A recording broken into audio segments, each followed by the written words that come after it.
Nev, congratulations on your new film, Scream 2. Thank you. Once again, you're Sidney Prescott, and of course, not a victim in the first one, and now she's a bit of a fighter in the sequel. Did you like that about the role? Yeah, I loved that about the role, and I felt that that was really important because it's very typical to see people who are victimized and women just sort of running around having no idea what to do in these kinds of films, and it was important to me to make sure that she was strong and that she became a fighter and chose not to be the victim and chose not to say, why is my life like this?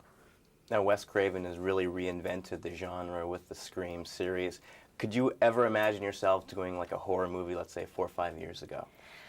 No, at the time I couldn't imagine it, just because I'm not a huge fan of horror movies, only because I don't believe in scaring myself for 2 hours and then having nightmares for months. I saw a movie, The Changeling, when I was 11 years old, and ever since then I've been really bad with it. But they're a blast to shoot. They're a lot of fun. It's a huge challenge, and to have the physical activity incorporated is really nice for me too, because I'm a dancer.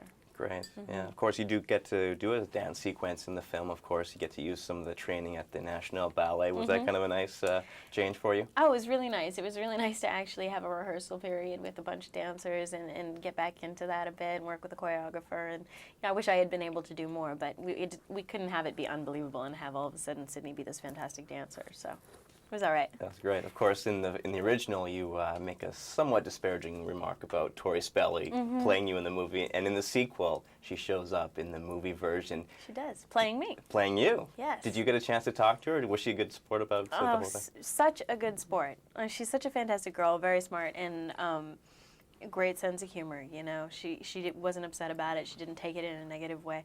I felt so bad about it because we've been friends for a fair amount of time since we've been on our shows and done junkets together, and she's always been so supportive. And then I knew I was going to have to say this line. I was just devastated, but I apologized, and she was like, "Hey, you know what? I knew that the line was going to be in the movie. I went and saw it anyways, and I got a good laugh." So.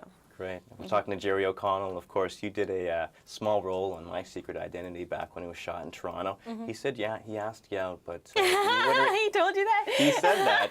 You didn't return his call. No, I didn't. He was so funny. He sent me. I was at the Pantages Theater doing Phantom of the Opera. I'd done like one line on his show, and all of a sudden he started sending me roses and calling me at the theater and calling me at home, and I wasn't into it at the time.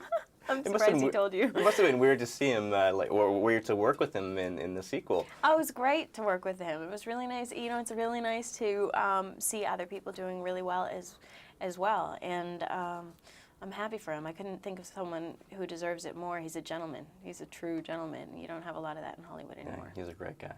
Yeah. Of course, you're having great success with Party of Five. How much longer do you see yourself doing the series for? My contract is 2 more years. 2 more years? Yeah.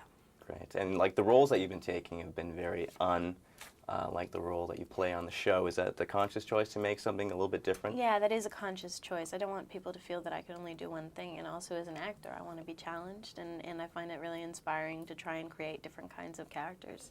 Wild Things, I played an ex-convict, drug-addicted bisexual, so she's not even close to any of my other characters, but it was fun to play. Great. What's this I read about? You say that you were a bit of a wallflower in high school. Why do I have a hard time believing that? I didn't fit in at all.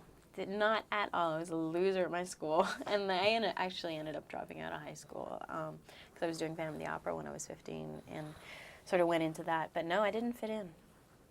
Not at all. No.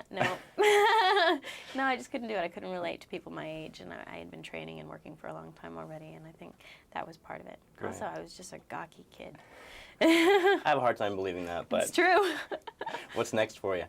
Next for me, well, I'm doing Studio 54 at the moment with Mike Myers and Selma Hayek, and I'm in post-production on a film that I produced, and I'm probably going to be doing a film with Ewan McGregor in February, and just continuing. You know, on my hiatus, I'll try and do a lead on a movie and also try and get some sleep. Fellow Torontonian Mike Myers. So do you have a couple stories to throw back and forth? No, I mean, we actually didn't get a lot of time together because I flew into Toronto to shoot, and we had one scene together that day. But it was really nice to just see another Canadian who's successful and doing well and happy and who's still very patriotic.